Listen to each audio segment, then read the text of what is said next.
Beam को solve करने के पहले अपने को बीम का एनालिसिस करना बहुत ज़रूरी है.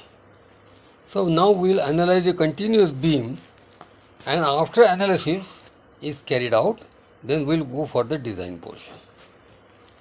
I am taking a 3-span beam which we can call as a continuous beam with a span of 4, 5 and 3 meter respectively, with a uniformly distributed load which is already transferred from the slab by conversion from a triangular load as well as from the trapezoidal load as a UDL. इसमें क्या करना है, सब हमेशा ये मान के चला ये सब दोनों सभी एंड फिक्स है, दोनों एंड फिक्स किया और उसमें सबसे पहले स्टिफनेस फैक्टर निकाला. स्टिफनेस फैक्टर 4EI/L, यदि एंड फिक्स है तो 4EI/L, यदि सिंपली सपोर्टेड है तो हमेशा इक्वल 3EI/L. परंतु चूँकि अपन बीम डिज़ाइन कर रहे हैं, बीम में हमेशा अपन एंड्स को फिक्स मानेंगे, तो ये सब 4EI/L से सब स्टिफनेसेस निकल जाएंगे. एक बार वो स्टिफनेसेस आ गई, फिर अपने को डिस्ट्रीब्यूशन फैक्टर निकालना है इस जॉइंट बी के ऊपर, जॉइंट सी के ऊपर. स्टिफनेस फैक्टर निकालने के बाद में डिस्ट्रीब्यूशन फैक्टर ये stiffness of B A upon stiffness of B A plus B C. इस प्रकार से distribution factor for joint C is equal to stiffness of C B upon stiffness of C B plus C D. इस प्रकार से निकाल करके अपन उसके distribution factor निकाल लेंगे, which is comes out to be 0.55, 0.45, 0.37 and 0.63. हमेशा दोनों का सम जो है वो यूनिट होता है, एक होगा. अब इसके बाद में जब अपने को मालूम है तो पहले ए बी बी सी तीनों बीम को अलग अलग कर लो और उसके फिक्स एंड मोमेंट निकाल लिए. ए बी के लिए फिक्स एंड मोमेंट्स आएगा WL²/12 से UDL के कारण, माइनस प्लस करके सभी बेंडिंग मोमेंट्स निकाल लिए अपन ने. साथ में अपन ने आवश्यकता लगेगी बाद में, इसलिए इसके सैगिंग बेंडिंग मोमेंट भी WL²/8 sagging bending moment for a uniformly distributed load निकाल के इसको वैल्यू रख लिया अपन ने. ये अपने को इसकी आवश्यकता बाद में लगेगी जब अपन फाइनल बेंडिंग मोमेंट डायग्राम बनाएंगे तब, इसलिए इसको स्किप कर देते हैं. अब अपन वापस चलते हैं. अब अपने पर क्या हो गया, डिस्ट्रीब्यूशन फैक्टर आ गया, फिक्स एंड मोमेंट्स यहाँ आ गए. फिक्स एंड मोमेंट्स ए पे, बी पे, बी ए पे, बी सी पे, सब पे फिक्स एंड मोमेंट्स आ गए. और अब अपने को मोमेंट डिस्ट्रीब्यूशन से यहाँ से fix end moment at A B और सी और डी निकालना है. तो बड़ी सिंपल तरीका है इसका. एक टेबल फॉर्म बनाओ. इस टेबल में हमेशा वैल्यू पहले रहेगा joint A B C D, 4 joint. उसके बाद में उसके मेंबर होंगे A B, B A, B C, C B, C D, D C. ये सब मेंबर लिख दिया अपन ने. उसके बाद में डिस्ट्रीब्यूशन फैक्टर और फिक्स एंड मोमेंट जो अभी थोड़ी देर पहले अपन निकाले थे वो यहाँ रखे, माइनस प्लस. नाउ इसका डिफरेंस निकाला. इस डिफरेंस को साइन चेंज करते हुए इसको डिस्ट्रीब्यूट किया according to this distribution factor और फिर उसको कैरी ओवर किया. एक बार और डिस्ट्रीब्यूट किया और कैरी ओवर किया. बाद में इन सब का जोड़ लगा दिया. ये और ये मिलना चाहिए with change of sine. Yes, अपने को मिल रहा है 17.92 माइनस प्लस और ये माइनस. इसी प्रकार से इसका भी मिलना चाहिए. ये इसको जब जोड़ लिया गया तो मतलब ये 16.24, 16.24 प्लस माइनस ये सब मिल गया. अब अपने को यहाँ रियल बेंडिंग मोमेंट डायग्राम बनाना पड़ेगा. ये अपन ने WL²/8 से बेंडिंग मोमेंट डायग्राम बनाए थे, बेंडिंग मोमेंट निकाले थे. ये हॉगिंग बेंडिंग मोमेंट डायग्राम ये बना लिया. Now this will be your final bending moment diagram.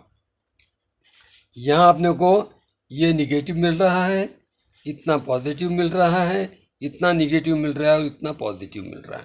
We have to find out the maximum positive as well as maximum negative bending moment. एक बार ये सब maximum negative maximum positive bending moment में आने के बाद में अपने को मैक्सिमम शियर फोर्स और रिएक्शंस एक्चुअल रिएक्शन निकालने पड़ेगी। पहले जो अपन रिएक्शन निकालते थे उसमें अपने को ये मोमेंट्स को ऐड नहीं किया था। Now you can see according to the previous calculations MA, MB, MC और MD ये चारों निगेटिव बेंडिंग मोमेंट है और UDL के कारण आने वाले पॉजिटिव बेंडिंग मोमेंट है। रिएक्शन निकालना तो पहले RA निकालना है रिएक्शन। तो क्या करेंगे, इस बीम को सेपरेट किया, आउट किया यहाँ पर, इधर वाला पोर्शन छोड़ दिया, परंतु ये मोमेंट यहाँ का ले लिया, ये मोमेंट यहाँ ले लिया, ये मोमेंट यहाँ ले लिया, ये RA और ये take the moment at B and find out the value of RA। अब दूसरी बार अपने को RC निकालना है, RB निकालना है, तो यहाँ से यहाँ तक को कंसिडर करो। ये देखो ये कंसिडर किया, यहाँ से लेकर A, B और C, और C पे मोमेंट लो। चूँकि B का मोमेंट इतना और इतना कैंसिल हो जाएगा, इसलिए इस मोमेंट के लिए ज़रूरत नहीं है। यहाँ मोमेंट लोगे, ये वैल्यू अपने पास ऑलरेडी है, तो आपको RB की वैल्यू मिल जाएगी। अब RA और RB आ जाए, फिर अपने को RC और RD दो अननोन है। तो पहले क्या करो, इस RD को RC और D को निकाल के अलग बनाओ। ये C और D को अलग बनाया, इसमें मोमेंट यहाँ लेकर के RD की वैल्यू निकालो। मोमेंट लिखे, क्योंकि देखो ये जो है ये साइन आ गया, साइन लिखे। इस मोमेंट आने के बाद में एक बार आपको ये मोमेंट मिल गए सब, और ये रिएक्शन मिल गई, RD मिल गया, RB मिल गया, RA मिल गया। Sigma V is equal to 0, downward load is equal to upward load, then RA plus RB plus RC plus RD is equal to 8 into 4 is equal plus 10 into 5 plus 6 into 3, that is 100. So RA, RB और RD is known, तो RC can be calculated. इसका सम, RD का सम, RB का सम और RA का सम मिला करके इस टोटल सम के बराबर आ जाए। एक बार ये अपने को मिल गया, एक बार ये आपको मिल गया रिएक्शंस, तो इससे अपन फिर शेयर फोर्स के लिए वो काम आएगा अपने को। अब ये वही डायग्राम है। अब यहाँ अपन ने रियल रिएक्शन निकाली, RA माइनस किया RB, फिर इतना माइनस किया UDL, RC एंड RD। ये शेयर फोर्स डायग्राम बनने के बाद, रियल शेयर फोर्स डायग्राम बनने, आपने को ये सब वैल्यू देखना है। ये वैल्यू, इसमें से सबसे मैक्सिमम वैल्यू कौन सी है, that is the value that is to be taken for application of shear reinforcement as well as application of a shear force. इसलिए design of the beam for maximum plus minus bending moment, जो जिसको balance है वो, for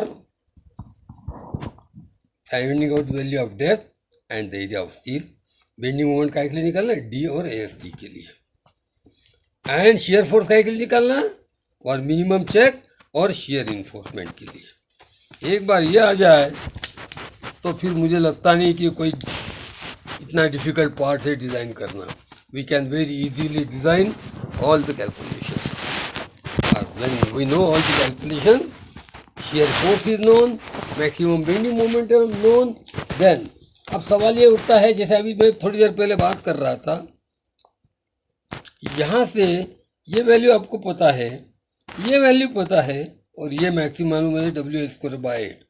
find out this distance which will be the balance positive bending moment, balance positive bending moment.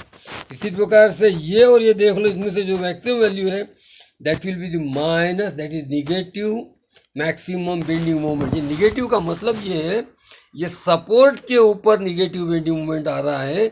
इसका मतलब ये हुआ कि सपोर्ट के ऊपर अपने को जो रीइंफोर्समेंट देना है वो रीइंफोर्समेंट टॉप में देना पड़ेगा, because that indication is there that there is a tension in the top at the support itself. At the intermediate support you will find that the tension is there. So for this moment we have to find out the depth as well as the reinforcement at the support, intermediate support. इसलिए ये बहुत ज़रूरी है। एक बार ये moment मालूम पड़ जाए तो ये इसमें से सबसे जो मैक्सिमम मोमेंट है प्लस या माइनस जो भी बचेगा उससे पहले डी निकालना है। जो मैक्सिमम पॉजिटिव मैक्सिमम और निगेटिव है उन दोनों से एरिया ऑफ स्टील निकालना है और उनकी स्टील दे करके शेयर फोर्स के हिसाब से शेयर का चेक लगाना है, डिफ्लेक्शन का चेक लगाना है और इस प्रकार से अपन बीम की डिज़ाइन कर सकते हैं। यानी कोई डाउट हो तो उसको अपन बाद में सॉल्व कर सकते हैं। ये रिएक्शन मैंने आपको थोड़ी देर पहले बताया, ये रिएक्शन अपन ने यहाँ पर सॉल्व कर दिया। I think I should conclude over here. Now it is your duty to solve the problem. अब ये जो ट्रांसफ़र लोड करना है आपको मैंने बताया था ट्रेपेजॉइडल और ट्रायंगुलर लोडिंग को इक्विवेलेंट यूडीएल में कैसे कन्वर्ट करना है बाय Lx/3 और दूसरा Lx/2 into bracket 1 - 1/3 times beta का square and beta is nothing but Ly/Lx। इससे अपन trapezoidal converted into equivalent UDL. Ly is the longer span and Lx is the shorter span. So now everything is known. We can start designing and find out the reinforcement depth at every location at the mid span as well as the reinforcement at the support, continuous support also. It's over and all.